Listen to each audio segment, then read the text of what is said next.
이 사법부를 우리가 믿을 수 있느냐. 의원님은 어떠십니까? 조희대 이 대법관, 대법원장, 그다음에 사법부, 지기현 판사 얘기를 우리가 계속하고 있는데 믿을 수 없다는 얘기가 계속 나오고 있습니다. 어저께 추미애 법사위원장이 네. 조희대 대법원장의 사퇴를 촉구했죠. 네. 저는 한마디로 말씀드리면 조희대 체제를 믿을 수 없다, 신뢰할 수 없다. 그리고 그런 우려들에 대한 부분이 이번 내란과 관련된 여러 건들이 사법부로 넘어가게 되면 네. 어떻게 될 것인지 이런 부분들이 여전히 남아 있습니다. 그래서 우리가 사실 전담재판부 얘기하는 것도 그런 거의 일환입니다. 그렇죠. 그러니까 사법부가 제대로 판단할 수 있겠느냐. 그러니까 주기현부터 해가지고 또 중간중간에 구속영장이 발부가 안 되는 부분도 있었고 김건희 관련된 이런 부분들. 그러니까 우리가 조금 지금 잊으면 안 되는 게 네. 조희대라는 사람이 그 이재명 대통령을 후보 시절에 대선 후보로 나오지 못하게 할 당대표 시절이었죠. 대선 후보로 나오지 못하게 하려고 예. 너무나 열심히 9일 만에 아하. 이례적인 그런 파기환송이라는 결정을 하게 했던 그런 사람인 거잖아요. 그 중심에 있었던 사람인데 네. 그런 사람을 믿고 안 믿고를 따지는 게 아니라 그런 사람은 스스로가 내려와야 된다. 본인이 했던 행동에 지금이 조금이라도 책임을 졌습니까? 그러니까요. 책임을 져야 되는데 책임 안 지고 있는 그리고 이제 그런 지기현에 모습. 대한 그런 행태에 대해서도 아무 말하지 않고 있잖아요. 사법부 네. 전체가 똑같이 침묵하고 있다. 근데 뭐 저는 예. 적어도 이런 상황에 대해서 조희대 대법원장 포함해서 사법부가 자기 반성 내지는 국민들한테 공식적으로 사법부의 흑역사에 대해서 사과하는 그런 메시지가 먼저 전제가 돼야 된다라고 생각을 합니다. 70년대, 80년대 사법부의 그 법원에서 우리 재판관들이 그 선고를 할 때 가장 중요한 작동하는 것 중에 하나가 소위 말하는 검사들의 쪽지였고요. 더 전으로 가면 그 인혁당 사건, 네. 8명의 안타까운 죽음이 어떻게 보면 사법 살인이었잖아요.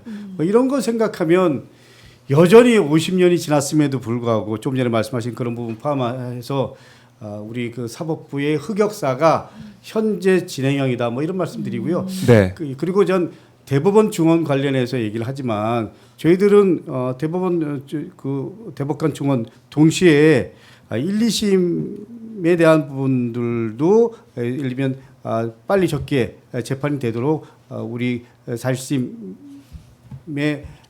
그 1, 2심 재판관 중원도 동시에 필요하다. 네. 그러나 대법원 중원을 통해서 신속하게 하는 법도 중요하고요. 더 중요한 거, 못지않게 중요한 거는 소수의 몇 사람이 모든 권력을 다 독차지하는 기득권을 이제 좀 놔야 된다. 좀 더 공정하고 좀 더 객관적이고 네. 그리고 좀 더 합의를 볼 수 있도록 하는 것. 뭐 그런 의미에서 대법관 중원하는 거 저희들은 반드시 해야 된다라는 게 입장입니다. 네. 그러니까 대법관 중원도 일이 많아서 숫자 뭐 늘려야 된다 이런 얘기도 있었는데 막상 좀 늘리려고 하니까 뭐 이제 반대하는 듯한 뭐 이거 너무 늘리면 안 된다 이런 얘기도 이제 나오고 있는 것 같은데 사법부가 지난주에 있었던 이 전국 법원장들 회의 여기서 내란 특별재판부 도입 또 대법관 증언에 대해서 논의를 했는데 뭐 사실 결론이 이제 반대한다고 볼 수가 있어요. 이런 흐름, 그러니까 개혁에 좀 저항하는 모습을 사법부에서 보이고 있는 거 아니겠습니까? 일단 좀 전에 말씀드린 대로요. 네. 우리 대법관 증언 문제는 제가 알기에는 1년에 한 4만 건 정도가 알고 있습니다. 이거를 14명이 다 한다라는 건 현실적으로 도저히 뭐 불가능하죠.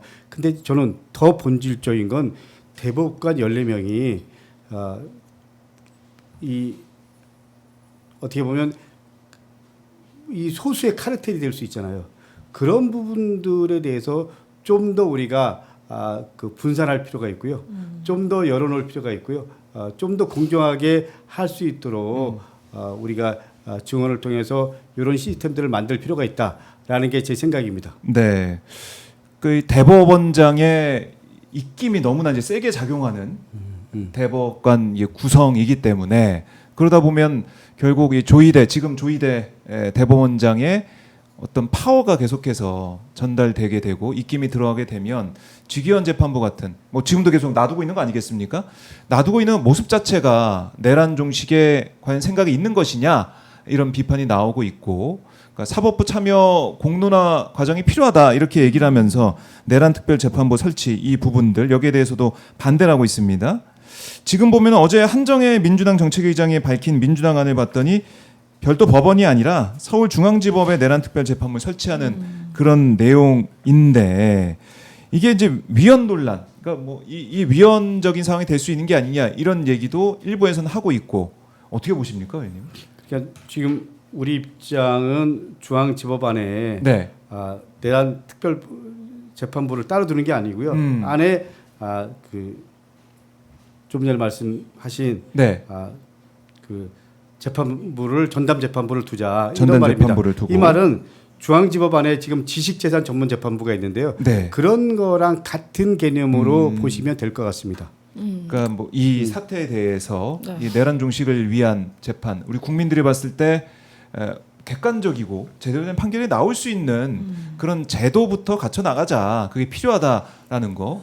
그리고 이재명 대통령도 취임 100일 기자회견에서 이거 네. 위헌 아니다 이렇게 얘기하지 않았습니까? 이재명 네, 대통령도? 그렇습니다. 그리고 이재명 대통령이 얘기를 하셨고 이 지난주에도 우리 박주민 의원님도 여기서 충분히 그거는 검토를 거쳤고 지난번 탄핵 때도 이제 얘기가 나왔던 부분이기 때문에 네. 이게 위헌이다라는 거는 말도 안 되는 핑계인 것이고 그리고 그 한정혜 위의장이 이런 정책위의장? 얘기도 하시더라고요. 아니 무슨 결론을 정해놓고 이렇게 판단해라라고 얘기를 하는 것도 아니고 지금 뭐 약간 그 TF처럼 네. 뭔가 이제 그렇게 딱 내란 특별 재판부를 해서 좀 속도감 있게 진행을 하자라는 건데 이런 당연한 얘기를 왜 반대를 하는지 모르겠다라고 얘기를 했는데요. 저도 거기에 동감을 하고 그 전국 법원장들이 모여서 무슨 내란 특별 재판부 도입 관련해가지고 뭐 증언도 안 된다 이런 도입도 안 된다 이렇게 얘기를 했다고 하는데 네. 그럴 시간에 직위원이나 어떻게 할지 논의를 해야 된다. 저는 그렇게 생각을 합니다. 아니 지금 이 중요한 시기에 뭐 휴가도 다 가시고